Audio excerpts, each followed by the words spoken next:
Hi, I'm Valerie Engelhart, and in this video I am going to be taking another crack at the character Shuraka from Blossoms of the White Night by Brothers Without a Tomorrow. I'm going to go ahead and just get started on my process, and then I'll talk more just about things I like later. So I am starting with a piece of cold press watercolor paper. It is Arteza Expert 10 by 14 inches because I like to work bigger. And for this particular pose, I'm having the character lounge. And so that requires more room for a human body versus the last time I painted him, it was just the side profile image of his face. I will say though, I did a much better job this time in getting the skin color correct, so that was a part of the point.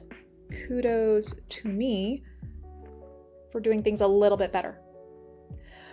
So I'm putting some quinacridone gold into the background because he is the exalted sun, and I need quinacridone gold somewhere. Last time I had it be a skin tone. This time I went, let's just have it be the background. We'll keep things sunny, but let's get things right. I am using a size 8 round brush, my favorite, silver black velvet, and it is frayed and old, and until I finally buy another one, I'm sticking with it, baby. So I have started with grams quinacridone rust. So quinacridone, I find all of the quinacridones they have like a glow to them, and their transparency is perfect for skin tones. So this time, instead of going gold, I went with rust. And already much better. And then for the red tones in the skin, I've pulled out Winsor & Newton's Brown Matter. And it's not a color I use very often, but it's another lovely transparent color, and it worked well for this. Now, I did struggle with this. This was only a study because I really need to finish some stuff up and get ready for travel, but I didn't want to do that. And so I thought, well, what's something I've been meaning to paint and haven't? I went, oh yeah, I'm supposed to do another Shuraka. So here we are. But I didn't want to paint the exact same thing again. I get bored. So I thought, well, one thing I want to improve on is painting figures, not just portraits, but figures. And I've noticed that I have a tendency, if I'm going to paint a person, I would much rather paint their portrait because I'm like zoomed in. And I find that in a lot of my paintings. When I paint something, I like a zoomed in composition, a zoomed in subject. And that's just something that you might not consciously realize, but the more and more you paint, you'll see what you gravitate to. If you start putting your paintings side by side, you'll notice things that happen over and over. And in my case, it's that I like to paint loosely, but when I paint people, I do prefer using up the entire paper with their face. So doing the figure was very difficult, not to mention this is a character from a manhwa, so this is a comic character drawn in a comic style. Detailed, gorgeous art. But still, I had to use what I know about the human body and to try and translate something from a comic book character to more my style. And I didn't want to pull out any more reference images. If I were going to do a serious piece, I might have, but this was truly me looking at the clock going, all right, I've got about an hour. Let's see what I can do. So the red I pulled out is permanent red. I just pulled my palette from the side. The purple that I'm using for the shadows is called Lover's Tears, and it is shimmery. It's got some shimmer, glitter, bling. Love it. One thing I struggled on with this is the hands. Now, follow me on this. I know hands are usually the bane of an artist's existence. I'm fairly confident with hands. I'm not perfect, but I usually don't get tripped up. And the reason that I was having trouble here is, one, the size of this piece. Even though a 10 by 14 piece of paper is pretty big, I am not sketching, and overall, things are pretty small. Quick side note, dropping in some Winsor & Newton aqua green for blue shadows. And back to me complaining about hands. The other issue I had with this is I love dreamy, ethereal, borderline abstract pieces. Doing photorealistic drawing and painting is an incredible skill. It's just, I don't like to do it. Most of it's laziness, and I don't know, I really love surrealism, even though I'm not a surrealist myself. So anything that I can do to make things not quite real, but still believable. So notice there are these red fabric folds. What am I doing? I am making these vertical brush strokes, confidently leaving it alone. If I get some dry brushing at the end, that's great. Part of this style is confidence. So even if there are places maybe I'm not confident, you are far better served by placing a bold stroke and leaving it alone. The more you fiddle, the more you go into an area, the more you will call attention to it. And if it is not pristine, you could have the rest of the painting be good, but you are like broadcasting, this area was a problem for me. And not that that's bad necessarily. This isn't going into a gallery. I'm not framing this. This was purely because I love this character. He is so beautiful. And I do want to get better. And the way that I get better at painting figures is to paint figures and to do it badly and to be okay with it not being great. And then take what I learn and do it again. So next thought might be, well, Val, if you struggled with this and if it's not your best work, why are you posting it on YouTube? Fantastic question, viewer. And that reason is multifold. Most things can be traced back to how lazy I am.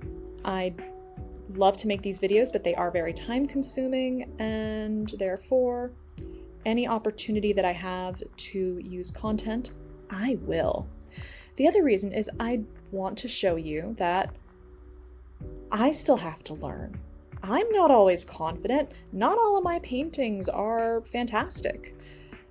And that's okay. I'm fine with that. If anything, it'd be kind of weird if they were all fantastic, because then what am I learning? How am I growing? All right, going back to complain about hands. So I did have to change his hand a bit from the reference image just because of how I had placed my foundation. It wouldn't have worked. The mouthpiece was supposed to go between the index and middle finger, but with how I had things placed, it wouldn't do that. So guess what? I had to be an artist and change the position of something. Unless you see my reference image or know exactly what page and what chapter this came from, you're not gonna know. You wouldn't have known unless I told you. Which I did, to let you know that you can change things too. You don't have to follow a reference image exactly. And we're gonna come back to the hands. So I am putting some detail in because I know how a hand is shaped and I'm pretty confident in how I make hands, but this needs to be a loose painting. And things are small and kind of far away and dreamy, and I'm going to lose my illusion if I have most of it loose and dreamy, but then really detailed hands. And so I want to keep the hands loose, but then if they're too loose, they're just blobs and say that I wasn't confident. And so finding that middle ground can be a bit aggravating. And again, it's just one of those things that comes with practice. Now, Shuraka is a character in a manhwa, and most manhwa characters have abs for days. But I wanted to hint at them without completely sculpting his bod.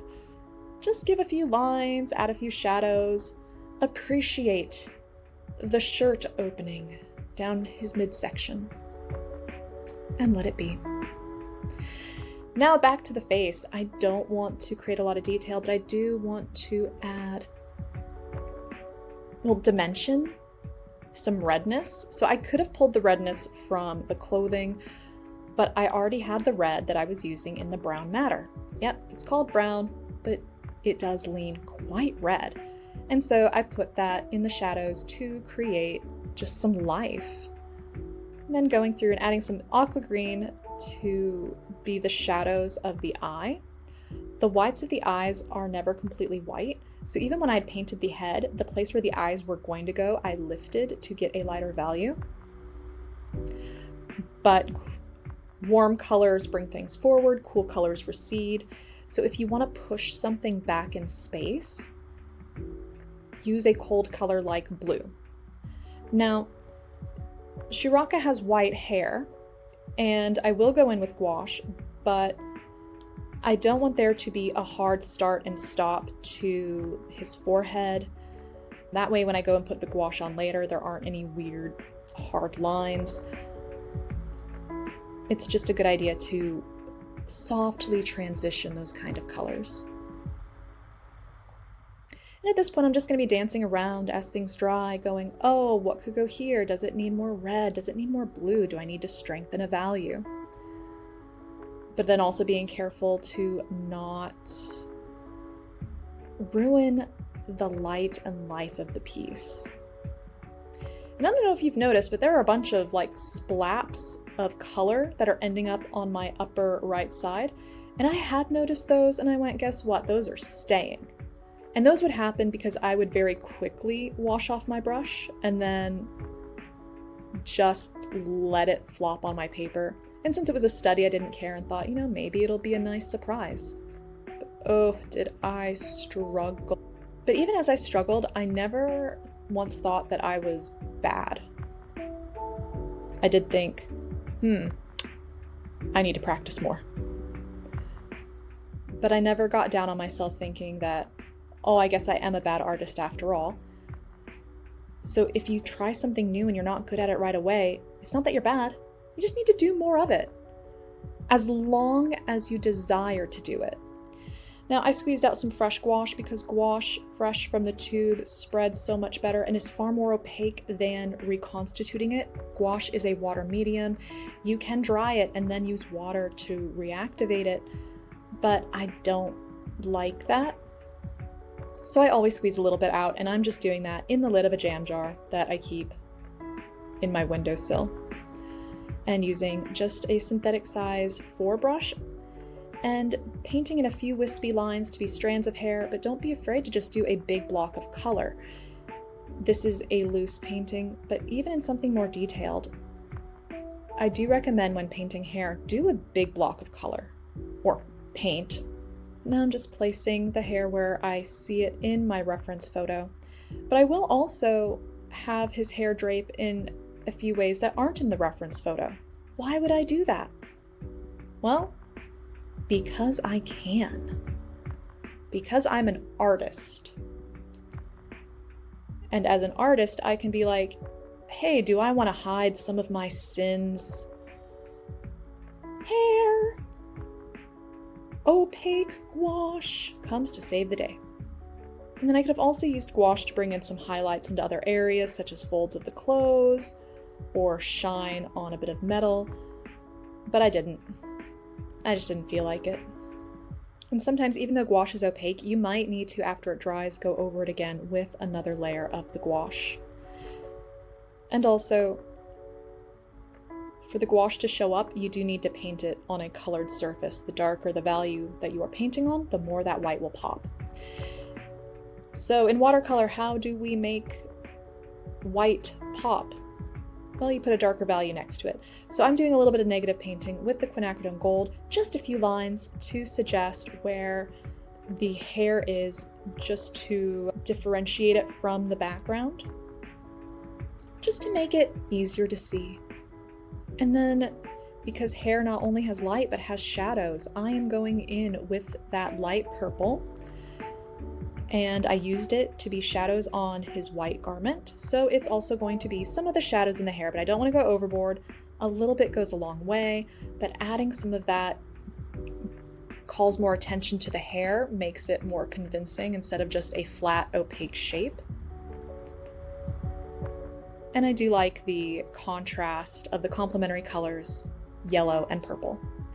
And then I put in a little dot of the aqua green where his irises would be, and then just blend them out. I really don't want these eyes to be detailed, but he has such beautiful blue eyes, and the longest eyelashes that I don't put in because this is supposed to be dreamy, and if I am trying to recall a memory on the edge of a dream, I'm probably not going to be trying to recall every eyelash.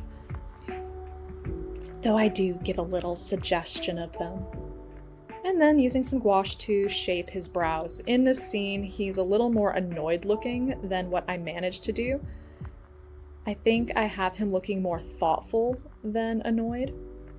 But you know, another thing about maybe doing this again. Try it again, maybe change the expression. Now, what is Shuraka without being blinged out with gold?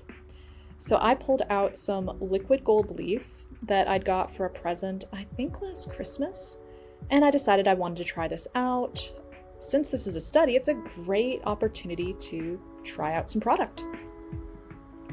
And so for some of the gold jewelry as well as the Eye of Natam that he has on his forehead, I used this liquid gold metal leaf. Now, because the applicator is almost like a nail polish brush, I couldn't do a lot of details, and so once I placed what I wanted, I just left it alone. Just be confident in your strokes and let it be. And here's the finished painting. So if you liked this video, press that like button so I know to make more like this, and if you want to see more, subscribe because I post videos every Thursday. Thanks so much for watching, and I'll see you next time. Bye!